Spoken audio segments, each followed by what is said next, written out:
Stories. Once my friend was drunk in a kitchen and saw a blender.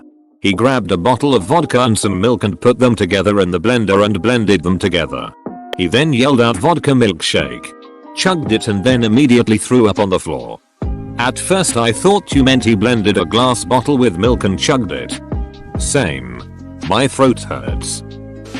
Had a friend black out and neatly fold his pants over the laundry room hamper before taking a shit in the washing machine.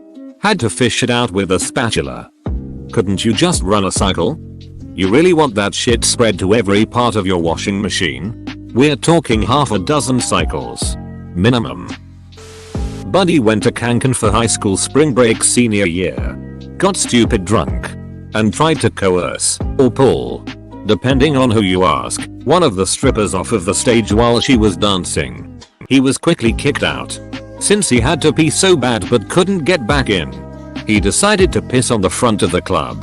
Two federales see him and confront him, trying to bribe him or something. So he spins and books it away from them, jumping in a river, swimming across and drunkenly finding his way home. The next morning, one of the trip leaders wakes him up by asking, "Are you the guy who swam across Alligator Alley last night?" Apparently his run from the cops included a stretch of the most alligator infested waters around. The federales were trying to bribe him. Man's got cojones. Phil. Oh. Phil. Phil was my roommate in college. He could not handle his drink. 3 nights in particular come to mind. He came home after a frat party. Saw that I was in the kitchen reheating a slice of pizza, holding a glass of soda. He came and talked to me for a few moments. When out of nowhere he yelled at the top of his voice, "Grenade," and slapped the glass out of my hand, where it shattered on the wall. He then immediately fell straight backwards, and I mean straight. His knees didn't bend, and knocked himself out hitting his head on the floor. 2. My birthday party. First, he made a fool of himself by dancing with his girlfriend's ex, grabbing the ex's ass and singing softly, "Girl, you'll be a woman soon." After that, while I'm chatting with a lady, he comes up and pops me in the nuts for no reason. It didn't hurt because he didn't hit that hard, but it infuriated me to no end. He kept apologizing for hours, over and over again. Finally, with about 30 people watching, he proclaims that he figured out a way to make me forgive him. He raised his clenched fist to the sky, gives a barbaric yawp, and hits himself in the dong as hard as he possibly could. He then lay crying, crumpled in a heap for the rest of the party. Oh. And I forgot to mention that he was wearing a bra over his t-shirt for some reason. He was kind of a duck up. But damn it, I miss living with that guy. Story number 1 is how I want to die. Go out with a bang. Maybe drinking goes a bit differently where I'm from, but I have to ask, why is everyone shitting themselves? Sir, the better question is, why aren't you shitting yourself? It was one of the last weekends of my senior year of college. I was with a few friends drinking around a small fire, pretty much taking it easy for the night. My buddy whose house we were at wasn't 21 yet. Some guy walks into his backyard and throws down 10 jello shots and a bag of weed on our backyard football table and says, "Let's party." We've never seen the guy before. He told us he was 32 and said his name was Bond. We don't smoke, but we gladly took his jello shots. We spent the next couple of hours drinking and talking to him about his engineering job and how he slacked off in college but still ended up in a great job. Pretty much what my friends and I have dreamt of over the last 4 years. It was probably about midnight and we were pretty drunk, but out of beer, so we decided to go to a small bar nearby.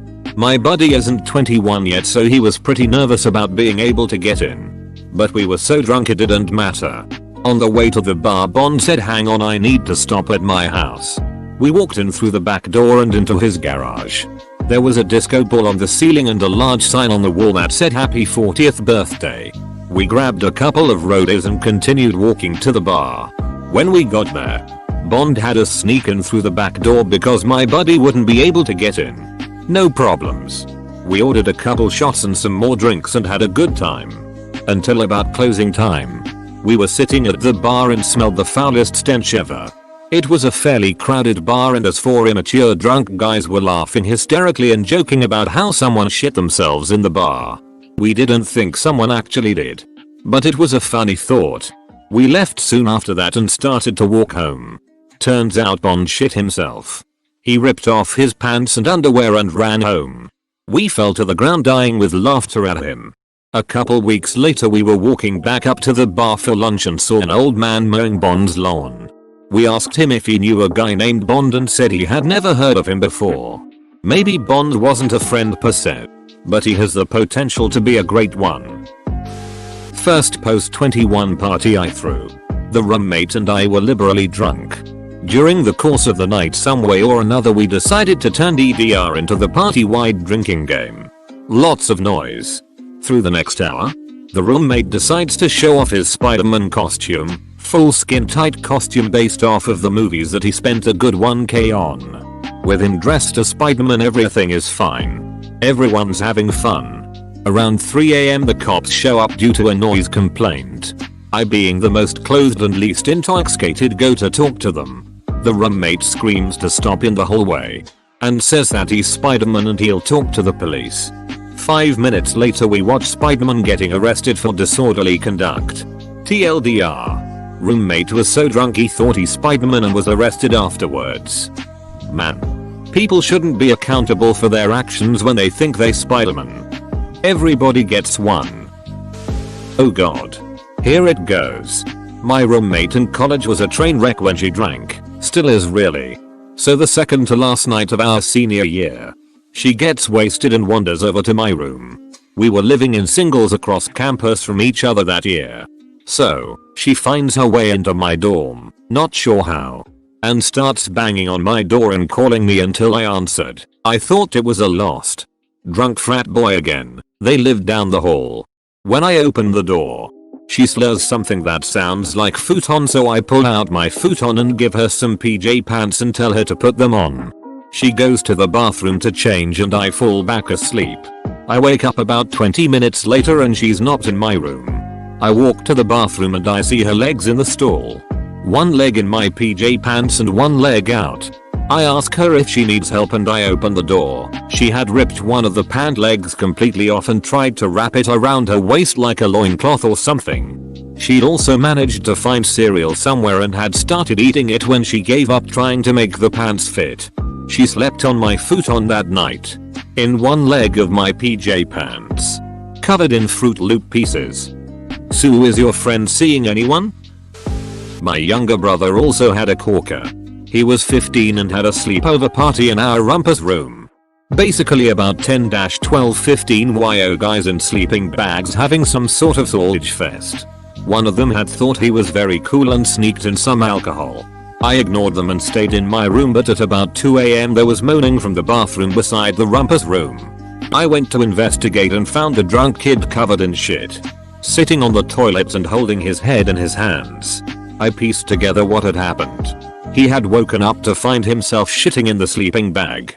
Feeling mortified with embarrassment, he decided that if he cleaned it up while everyone else slept they would be none the wiser. He crawled out of the sleeping bag, which smeared shit all over himself to start with. Now a sensible person would have grabbed the open end of the sleeping bag like a sack. But no. He grabbed the foot end and proceeded to drag it over every other sleeping person in the room. This turned an ordinary sleeping bag into the perfect shit spreading device. I went to check. I turned on the light for a few moments and sure enough there were turds everywhere and shit smears on sleeping bags, carpet and furniture. So being the responsible older brother that I was, I woke up my younger brother, showed him the devastation and the shit covered party guest, then I went back to bed. Anyone else just get an image of that scene on Train Spotting? Anyone else read the other thread and get an image of that swap Avi? My friend woke up in the back of a pickup truck 30 miles away from home. Turns out he passed out in the back of some guy's truck after bar close. The guy then drove home with my buddy in the back. Okay. A ginger freckled, broad-shouldered, 2-meter tall Scandinavian friend of mine was sleeping on a friend's couch in an undisclosed European city. When he came home, blackout drunk, he fell asleep on the couch with a cigarette. The couch caught fire. The dude sort of woke up. Sleep drunk, walked into the room of the guy that let him sleep over and started pissing on the guy while he was sleeping. So the guy woke up with his living room on fire, and the guy that started the fire said 2-meter Scandinavian, pissing on him. He got up, put out the fire on the couch, but could go back to bed because it was full of Scandinavian and piss. This is true. That is all. Edit. Spelling. A ginger freckled, broad-shouldered, 2-meter tall Scandinavian. I totally read that as like a warped version of one-eyed, one-horned, flying, purple people eater. Top hats makes everyone invincible. This is a friend of my dad's, but it tops anything I've seen for myself that I remember. In a hoe. He was at a diner with a friend after a night of drinking. He gets up to go to the restroom, and when he comes back, a girl is sitting next to his friend. Doesn't bother him. So he sits down next to her. After a few seconds he goes, "Wow," and she asks, "What?" He repeats, "Wow," and she says, "Wow, what?" And he says, "You're ugly." To this she responds by breaking a ketchup bottle and chasing him around the diner. He runs under a table with an elderly couple sitting at it. And the woman yells, "He hit me." And he then had this ugly chick and an old man chasing him with ketchup bottles. I wish I was there. They're going all Heinz 57 on him. This may be the craziest person I have ever heard of. An Irish vagabond slept on our couch for an entire year of college. He greatly overstayed his visa. On his 21st birthday he got so drunk that we had to carry him out of the bar. Upon leaving said bar he started screaming curses and punching anyone and everyone, including those of us carrying him. Omnipresent college town cops took notice. Kid got deported. Edit. Almost forgot. We had him meet us in Amsterdam a couple of years later. He got tossed out of the Heineken brewery tour as well for the same reason. Sounds like a winner. Sounds like an Irishman. Fixed that for you. Mine is actually from the morning after. In college. I had some interesting friends. One night we went out and proceeded to get blasted, do some stupid stuff, and find our way back to our respective homes. The next morning, I'm hungover and making pancakes. My friend comes over early that morning. Obviously hasn't slept and is still beyond a drunken pile of horse coke. I'm at the stove getting my pancake on. He barges through the door. There's still the remnants of pancake mix on the kitchen table. Loud slurred greetings, and I'm pretty sure I hear, "Is this one for me?"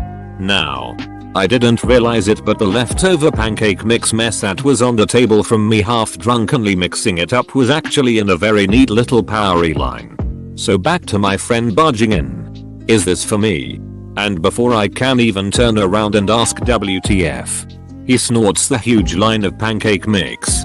Oh man, I lost it. I'm so glad I read this far down. I used to live in West Virginia.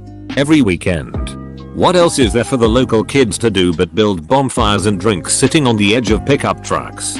Right? One of my good friends would call every Sunday or Monday, and the beginning of each call would be, "Dude, you should have been there." My favorite call was when they got drunk at said bonfire and decided to drive his pickup, with the bed full of passengers, up the side of a mountain. He takes a run at it, gets about 40 feet up the hill, and starts sliding backwards. Well, being drunk, he turns the wheel, which with all the weight makes the truck start sliding sideways. People start jumping out and the movement rocks the truck enough to make it flip over, tumble twice down the mountain, and land on the bonfire. 20 drunk rednecks react with epic timing and push it off the fire before it can explode with 3 people still stuck inside of it. Then there was that time he played chicken with a police car.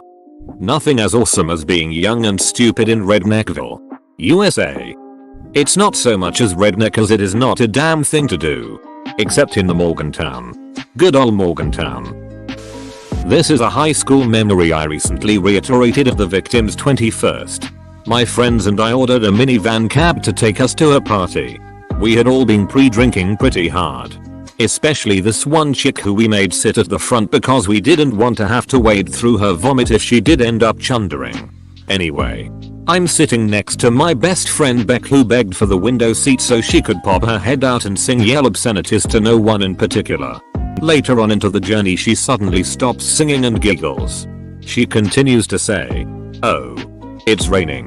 Everyone boos because the party we are heading to is outside. And we are pissed that it might get cancelled." We all start to open the windows to check.